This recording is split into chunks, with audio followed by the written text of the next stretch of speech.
Hello students, so we are understanding today integers. Uh, लगभग सारे courses में mathematics में प्राइमरी से हायर सेकेंडरी तक हमें ये पढ़ाया जाएगा इंटीजर्स के बारे में क्या होता है। फिलहाल मैं 7th स्टैंडर्ड के बारे में बता रहा हूँ क्योंकि मैंने इसलिए नहीं लिखा हेडिंग में क्योंकि इंटीजर्स एक बहुत ही कॉमन टर्म है जो सभी क्लासेस में स्टैंडर्ड्स में आपको थोड़ा उसको पढ़ाया जाएगा। ठीक है, तो students we are understanding today integers. I will explain what is integers, integers क्या होते हैं, लेकिन उसके पहले जो सिलेबस में है इंटीजर्स के सिलेबस में चैप्टर में वो हम देख लेते हैं क्या क्या है। हमें इस पर हमें क्वेश्चंस मिलेंगे और हमें क्वेश्चंस बनाने पड़ेंगे, उनका सिंप्लीफिकेशन करना पड़ेगा। ठीक है, ठीक है। पहला क्या है, इंटीजर्स क्या होते हैं वो हम देख लेंगे। Multiplication and division. इस सिलेबस में सिलेबस समझते हैं हम, जो भी हम पढ़ रहे हैं उसका सिलेबस एक बार लिख दिया जाता है, उसके बाद उसके फॉर्मूलेस इक्वेशंस जो भी रहते हैं उसको हम सॉल्व करते हैं। ठीक है, तो मल्टीप्लिकेशन एंड डिवीजन रहेगा, हमें इंटीजर्स का मल्टीप्लिकेशन एंड डिवीजन निकालना पड़ेगा। इंटीजर्स का मल्टीप्लिकेशन होगा और डिवीजन भी होगा, अब मैं आपको डिटेल में बाद में बताऊंगा। पॉइंट नंबर 2 पे आते हैं, डिवीजन बाय जीरो। अभी ये स्वाभाविक है, नेचुरल है, कोई भी नंबर डिवाइड कर रहे हैं जीरो से, यानी जो न्यूमरेटर है वो वैल्यू है और डिनोमिनेटर में अगर जीरो है तो my friends, my students, it's meaningless. Meaningless मतलब कोई सेंस नहीं है, it does not exist, it is impossible, it is not possible. I mean 1/0 कैसे डिवाइड करेंगे, 1/0 नहीं हो सकता, ये सब मीनिंगलेस है पूरा। तो कोई भी नंबर ले लें, इंटीजर्स ले लें, तो जैसे 1/0, 3/0 लिखा है, जो भी है नंबर, -7/0, कोई भी नंबर हो, इसका कोई मतलब नहीं होता। ये हमें इसलिए बताया गया है क्योंकि फ्रेंड्स गलती इसमें करते हैं लोग, ये सोचते हैं कि ये भी मतलब डिवीजन हो जाएगा सॉल्व करते हैं, but it is not possible. Okay, so first I have made you understand integers में हमें होगा multiplication and division of integers, और division by zero is meaningless, तो हमें ये नहीं होगा। ठीक है, अब आते हैं नेचुरल नंबर्स क्या होते हैं। ठीक है, देखिए ये सब जो पूरा कॉन्सेप्ट है ना ये इंटीजर से रिलेटेड है, इसलिए मैं आपको ऐसे ही बताऊंगा। तो देखिए नेचुरल नंबर्स, अब नेचुरल नंबर्स जो है 1 से स्टार्ट होते हैं, 1 2 3 4 5 6 7 8 9 10 11 12 13 14 50 60 100 200 500 1000 10,000, लिमिटलेस इन्फिनिटी तक जाएगा। इन्फिनिटी यानी जिसका कोई लिमिट नहीं है, जिसका अनंत है हिंदी में कहें तो 1 से लेके जितने भी नंबर्स हैं ऐसे बता रहा हूँ मैं आपको, इसमें कोई ऐसा न्यूमरेटर डिनोमिनेटर की बात नहीं है, और हम नेचुरल नंबर्स। ठीक है फ्रेंड्स, ये इंटीजर चैप्टर में आएगा, आपको हर क्लास में पढ़ाया जाएगा इसके बारे में। तो ये हो गया नेचुरल नंबर्स। अब आते हैं होल नंबर्स क्या होते हैं। कुछ नहीं फ्रेंड्स, ज़्यादा हमारे स्टूडेंट्स सोचने की जरूरत नहीं है। यहाँ पे क्या है, होल नंबर्स में हम 0 से स्टार्ट करते हैं। नेचुरल नंबर्स को मैं 1 से स्टार्ट किया, होल नंबर 0 से स्टार्ट किया। अब ये भी इंफिनिटी तक जाएगा, 0 1 2 3 4 5 6 7 8 9 10 11 12 13 14 20 30 50 60 जो भी करें तभी जाएगा। स्टार्ट हमेशा 0 से होगा, ये आप बिल्कुल ध्यान में रखें। चाहे तो मैं आपको मार्क कर देता हूँ, ये नेचुरल नंबर 1 से शुरू होंगे, होल नंबर जो है 0 से शुरू होंगे। तो इसका क्या मतलब हुआ, इसका ये मतलब हुआ कि 0 is also a whole number, but 0 is not a natural number. 1 natural number है, 1 होल नंबर भी है। देखिए क्योंकि क्या है, होल नंबर 0 फिर 1 आ रहा है, तो होल नंबर में भी आ रहा है, ये 1 होल नंबर का है। जैसे एग्जाम में पूछने के लिए होल नंबर 1 है क्या, होल नंबर या 2 या 1 है क्या, तो हमें ये सीखना पड़ेगा। अगर आया कि 0 नेचुरल नंबर है क्या, तो इट्स फॉल्स, ऐसा नहीं है। क्योंकि अगर आया कि होल नंबर 0 होल नंबर है क्या, तो इट इज यस। कहने का मतलब ये है फ्रेंड्स, नेचुरल नंबर 1 से शुरू होंगे, होल नंबर्स 0 से शुरू होते हैं, ठीक है। अब आते हैं हमारे इंटीजर्स क्या होते हैं उसके बारे में थोड़ा मैं इसलिए बाद में समझाया क्योंकि जो हमें बुक में या स्टडी में, स्कूल में, कॉलेजेस में, इंजीनियरिंग वगैरह जो भी है उसमें जो पढ़ाया जाता है तो पहले सिलेबस दिया जाता है, तो मैं सिलेबस का ही बता रहा हूँ। उसके बाद थोड़ा हम धीरे धीरे सॉल्व करेंगे अगले वीडियोस में। तो फ्रेंड्स ये हो गया ना। हाँ, अब यहाँ देखिए कुछ कंफ्यूज घबराने की जरूरत नहीं है कि वे यहाँ तो इधर आ रहा है 5 6 7 8 आया, अब यहाँ हमने पहले लिख दिया है, कुछ नहीं, बस सिंपल है।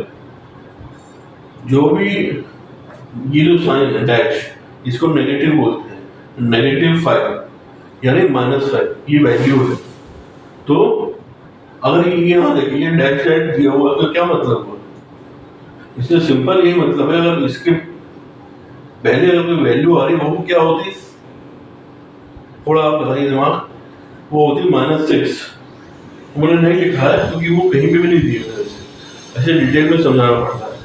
-5 फिर -4 -3 -2 -1 फिर 0, तो वैल्यू घटती जाती है और जो वैल्यू का जो वो डेंसिटी बढ़ती जाती है। कहने का मतलब ये -5 जो नेगेटिव में जितना बड़ा होगा नंबर वो उतना ही छोटा होगा वैल्यू में, तो ये इस ऑर्डर में जाती है और 1 2 3 1 2 1 से ज्यादा है, 3 2 से ज्यादा है, 4 3 से ज्यादा है, 5 4 से ज्यादा है, और भी जितने भी मैंने इंफिनिटी तक बताया था। इंफिनिटी अब तो ऐसे तो नंबर तो नहीं होता इंफिनिटी की, उसके पहले के कोई हो गया ये सब नहीं, ठीक है। तो ये हो गया फ्रेंड्स, क्या है ये सब, दे आर कॉल्ड इंटीजर्स। अब इंटीजर्स की ओर ध्यान दीजिएगा फ्रेंड्स, मैं क्या बता रहा था, इंटीजर्स। अब इंटीजर्स क्या होते हैं, कोई भी वैल्यू जो नेगेटिव हो या जीरो से हो या पॉजिटिव हो, they are all called integers,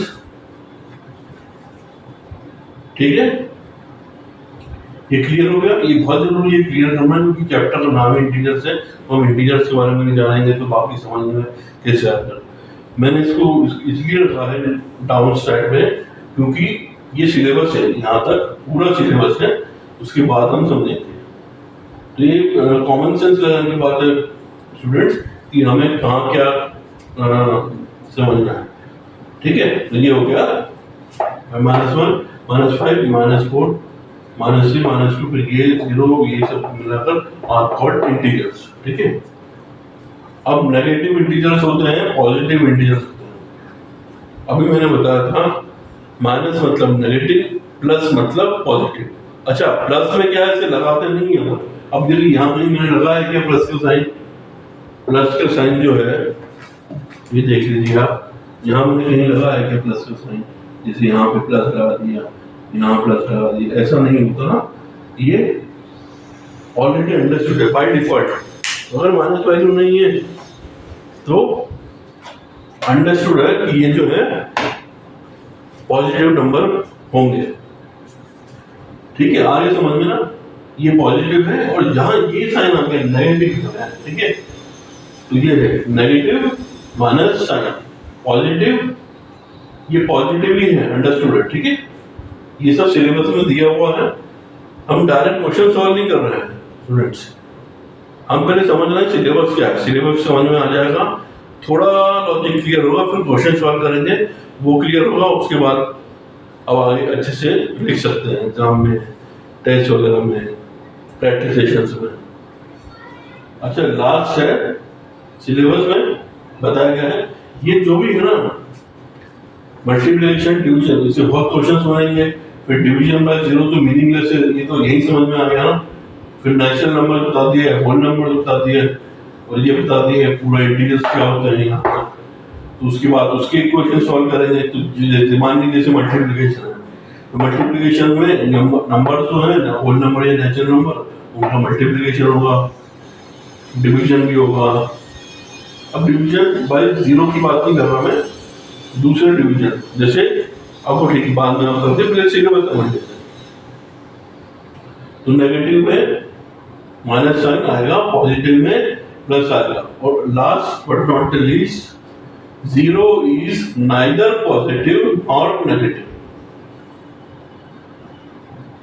अब क्या है, जीरो क्या है, ना पॉजिटिव है ना नेगेटिव, वो शून्य है, जीरो। अब यहाँ -0 लगाएंगे तो सेंस नहीं बनेगा, ठीक है। एक और मैं थोड़ा बता देता हूँ आप लोग को, जैसे 1 है तो ये पॉजिटिव है, ठीक है, और ये एक और 1 दे रहे हैं, ये नेगेटिव है, ठीक है। अब ये इंटीजर है, ये इसमें ये 1 जो है ये पॉजिटिव, ये 1 जो है -1 का नेगेटिव इंटीजर। लेकिन जीरो क्या है friends, sorry no students, zero is neither positive nor negative. थोड़ा इसमें आपको लगेगा क्या है, नाइदर और नॉट, जहां भी आ गया मतलब समझो उसकी वैल्यू की कोई वो नहीं है सेंस, ना ये वो है, ना ये पॉजिटिव है ना ये नेगेटिव, जीरो है। वैसे भी अगर हम देखें तो 1 को -1 से ऐड करके देखें, 1 - 1 1 + -1 क्या होगा, एक से एक को सब्सट्रैक्ट करेंगे तो जीरो आएगा ना, तो जीरो आ गया। अब तो ठीक है, जीरो के बाद अब कैसे डिफाइन करेंगे, जीरो कौन सा वाला है भाई, पॉजिटिव वाला है कि जीरो नेगेटिव वाला है, ऐसा कुछ नहीं होता है। जीरो में मतलब जीरो ही ना, तो पॉजिटिव नॉन नेगेटिव, ठीक है फ्रेंड्स। तो अभी तक मैंने इतना बताया इंटीजर्स चैप्टर में, जो सिलेबस है उसका हमने 70-80% हमने कर लिया है। 20% आपको मैं बाद में बताऊंगा, वो थोड़ा ज़्यादा इंटरेस्टिंग भी है और लेंथी है। डिफिकल्ट देखिए कुछ नहीं होता, डिफिकल्ट कठिन ये सब आप अपने डिक्शनरी से निकाल दें जितना जल्दी हो सके। तो friends and my dear students, ये पूरा अच्छे से समझ लीजिए, फिर आपको आगे दिक्कत नहीं जाएगी। फ्रेंड्स अगर वीडियो अच्छा लगा हो तो लाइक करें, चैनल को सब्सक्राइब कर दें, कमेंट में बताएं कि कैसा रहा है, और thank you friends, thanks a lot.